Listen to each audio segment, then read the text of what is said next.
آپ صرف وفاق کی حد تک ایف آئی وفاق کی ایف آئی ہے جو معاملہ جو بھی افسران ہے وہ صوبائی معاملات میں مداخلت کر ہی نہیں سکتا.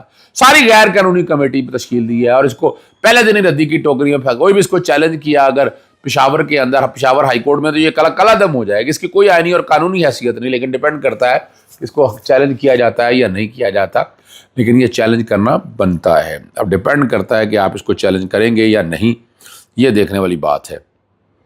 میں نے اس لیے شیئر کر دی. پھر آپ کو پتہ ہے اپنا سپریم کورٹ کے ججز کو ان کے سابق 50 لا کلرک سے اوپن لیٹر لکھ دیا.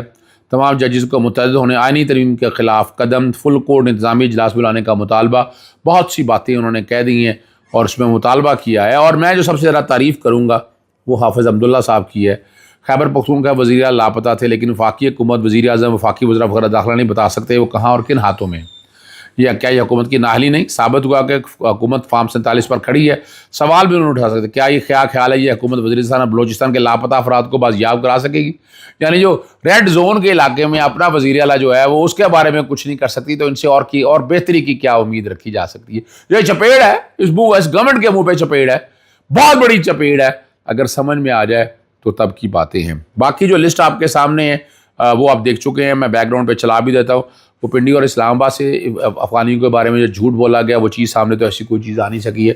اسلام آباد میں جو گرفتاریاں ہوئیں, مالاکنڈ میں جو گرفتاری ہوئیں, وہ لسٹیں ساری آ چکی ہیں. وہ ساری یعنی بہت بڑی تعداد, اور یہ ساری کی ساری 144 کے وائلیشن کے اوپر سب کو, اور اکثریت ڈسچارج ہو گئی. لاہور کے اندر آپ کو پتہ ہے پوری ٹیموں نے, آئی ایل ایف کی ٹیموں نے ڈسچارج کی کر لی, باقی جگہوں کے اوپر بھی ڈسچارج کی آرگی.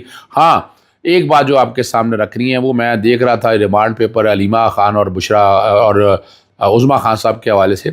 وہ 20 دن کا جسمانی ریمانڈ مانگا انہوں نے میجسٹریٹ سے, ٹھیک ہے نا جی, اور چونکہ وہ ڈیوٹی میجسٹریٹ تھے انہوں نے راہداری ریمانڈ دیا. یہ اخراج کا مقدمہ تھا, انہیں ڈسچارج کرنا چاہیے تھا اس سارے مقدمے میں. جتنا جو کچھ لکھا ہے انہوں نے لفظ یہ لکھا ہے کہ 144 کی خلاف ورزی کی ہے, ٹھیک ہے نا جی, اور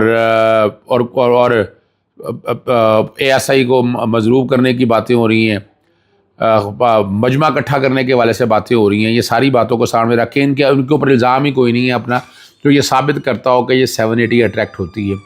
آج انتہائی دہشت گردی کی کوڑ میں پیش کیا جائے گا, اور یہ بریت کا کیس ہے, ٹوٹل 100% یہ بریت کا کیس ہے. یہ ان کے گلے پڑنے والے ہیں کسی سارے, اب دن دور نہیں ہے, اور جو قوتیں ایکٹیو ہوئی ہیں آپ کو اندازہ ہو جائے گا. یہ ذہن میں رکھ لیجیے گا کہ علی مین گنڈا پور ایسے باہر نہیں آئے. علی مین گنڈا پور نے مسلط کے ساتھ زبان پہ جو کچھ باتیں نہیں بتائیں, لیکن ہر ایک کو پتہ ہے کہ وہ کہاں تھے اور کن کی تحویل میں تھے. وہ اپنے منہ سے خود بتائیں تو بہتر ہے, لیکن عوام سب کو پتہ ہے کہ وہ کن کی تحویل میں تھے اور کس طرح کیا زیادتی ہوئی. وہ ساری چیزیں تو اب آپ لوگوں کے سامنے آ جائے گی. لیکن یہ بتا دوں کہ یہ جو مقدمہ درج کیا ہے علیمہ خان صاحبہ اور عظمیٰ خان صاحبہ پہ, یہ قابل یہ ڈسچارجگی کا کیس ہے اور اس کو فوری طور پر ڈسچارج ہونا چاہیے. آخر میں علی مین گنڈا پور نے وہاں جو بیٹھے لوگوں کو آ کر بتایا کہ وہ وہاں پر گئے, ڈی چوک پہنچے اور وہاں آرام کرنے کے لیے والے سے وہ جو گفتگو کی, اور جو اسمبلی کے اندر تھوڑا سا چنگ چلا رہا ہوں, باقی اب سب لوگوں نے سن لی. آرام سے سارے یہاں بیٹھو. عمران خان کے ساتھ ہمارے رابطے ہیں, چونکہ وکیلوں کے بھی ہیں, ہمارے بھی ہیں. ہم پہنچا یہاں پر. اب اس کے بعد چونکہ ریاست نے ہمیں روکنے کے لیے بہت بڑا چیلنج دیا تھا, اللہ الحق ہے, اس نے بسلخرو کی. ہم بڑے لوگ نہیں ہیں, ہم کمزور لوگ ہیں, اللہ نے بسلخرو کر دیا ہے. اب اس کے بدلے میں یہ کچھ کرنے کا پروگرام بنا کے بیٹھے تھے, اور یہ کچھ کریں, نقصان آپ کا ہو تو سمجھو میرا ہے, نقصان ان کا ہو تو سمجھو ہمارا ہے. وہاں بھی ہمارے بھائی ہیں, ٹھیک ہے, نوکری سے مجبور ضرور ہوں گے وہ, لیکن وہ لوگ ان کے ہی بچے ہیں, یا آپ کا رشتہ دار ہے یا میرا رشتہ دار ہے, پاکستانی تو ہے نا, مجبوری ہے اس کی. تو اس لیے اب آرام سے آپ سارے یہاں بیٹھے, ادھر آپ کے لیے بستر کا بندوبست کرتے ہیں, ٹینٹ لگواتا ہوں میں, سامنے مسجد ہے, شکرانے کے نفل ضرور پڑھنا, کھانے کا بندوبست کرتا ہوں. جو بھی دوست آپ کے ہیں, کوئی بندہ اکیلا جا کے گھوم کے ان کو بتا سکتا ہے ہم نے اعلان کیا ہوا ہے, ان کو یہاں سے لا کے یہاں پہ لے آؤ, ٹھیک ہے. لوگ 2.5 دنوں کے تھکے ہوئے تھے, اور چائے پیتے ہیں, اور چائے پی کے پھر عمران خان سے ملاقات ہوگی, تو عمران خان جو عمل دے گا اس پہ عمل کریں گے. سر جیسے ہی میں پہنچا ہوں وہاں پر, میں نے بندوں کو صرف بات کی اور بٹھایا ہے وہاں پر. سر آئی جی اسلام آباد ود رینجرز اور پہلے سے کنٹینر لگا چکا تھا ہمارے گیٹوں پہ. یہ ہے کون؟ کے پی ہاؤس ہماری اس صوبے کی پختونخوا کی ملکیت ہے.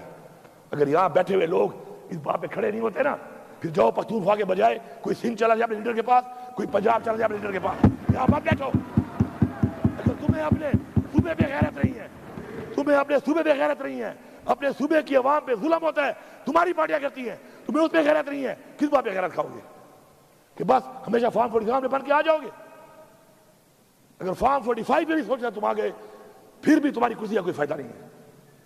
اگر تمہاری سوچ ہی ہے کہ تمہارے لوگوں پہ ظلم ہو، ان کے گھروں میں چھاپے لگے، ان کی ماں بہنوں کی عزتوں کے اوپر چادر چاردیواری پامال کی جائے، اور تم کہو کہ چلو یہ کمزور ہوگا میں جیت جاؤں گا. لعنت ہے ایسی چیز پہ، لعنت ہے ایسی کرسی پہ، لعنت ہے ایسی پارلیمنٹرین بننے پہ کہ آپ اپنا سارا کچھ تباہ کر کے لوگوں کا آپ کہیں کہ میں جیتنے میں آسانی پیدا ہو جائے مجھے. اس نے آ کر سر ڈائریکٹ فائرنگ کی ہے، ڈائریکٹ شیلنگ کی ہے اور دھاوا بول دیا ہے. یہ پتہ نہیں ہے پکڑنے کس کو آیا تھا، ایف آئی آر کس پہ تھی. مجھے پکڑنے آیا تھا، مجھے اطلاع دی کہ تمہارے پہ ایف آئی آر ہے. نہیں، کس چیز کی ایف آئی آر ہے؟ کون سا ایسا میں نے جرم کیا تھا بتا تو دیتا. پہلے عمران خان نے کہا کہ مجھے گرفتار کرنا ہے کر لو، میں گرفتاری دیتا ہوں. انہوں نے اس کو جان بوجھ کر اس طریقے سے گرفتار کیا تاکہ قوم کو دکھ ہو، قوم غصے میں آئے اور کچھ کرے، اور انہوں نے کروا لیا. وہ 9 مئی یہ ڈرامہ بنایا ہوا ہے. 9 مئی یہ ڈرامہ ہے.